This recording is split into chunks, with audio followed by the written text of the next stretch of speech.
আজকে আমার রান্না কুকু পাখির খুঁটিনাটি রান্না করে চাউমিন সেদ্ধ করা আছে দেখতেই পাচ্ছেন। তার মধ্যে এটা করব আমি কিমা দিয়ে, মুরগির মাংসের কিমা আমি ধুয়ে রেখেছি, গোলমরিচ মাখিয়ে রেখেছি, কড়াইতে তেল দিয়ে দিয়েছি।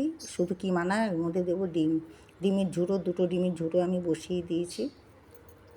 ডিমের ঝুড়ো আমার হচ্ছে, হাফ ঝুড়ো হলে তার মধ্যে এখানে দিয়ে দেবো আমি কিমা দিয়ে এর মধ্যে আদা রসুনের পেস্ট দিয়েছি, এর মধ্যে পরিমাণ মতো নুন দিয়েছি, দিয়ে এটাকে পুরো ফ্রাই করে নেব।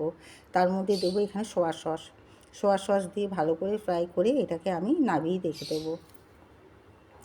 নাবিয়ে রেখে তার মধ্যে আবার দিলাম এখানে পেঁয়াজ ভাজা হবে। সবজির মধ্যে আজকে পড়বে শুধু গাজর দিয়েছি, গাজর ভাজা ভাজা হয়ে যাচ্ছে। এর মধ্যে এবার আমি লবণ দিলাম পরিমাণ মতো, দিয়ে চাউমিন দিয়ে আর হচ্ছে কিমাটা যে ফ্রাই ছিল সেটা দিয়ে দিয়েছি, কাঁচা লঙ্কা কুচি দিয়ে ভালো করে এটাকে নেড়ে চেড়ে নাবিয়ে নেব। নাবিয়ে এবার আমি একটা প্লেটে সার্ভ করে দিলাম। ভালো লাগলে লাইক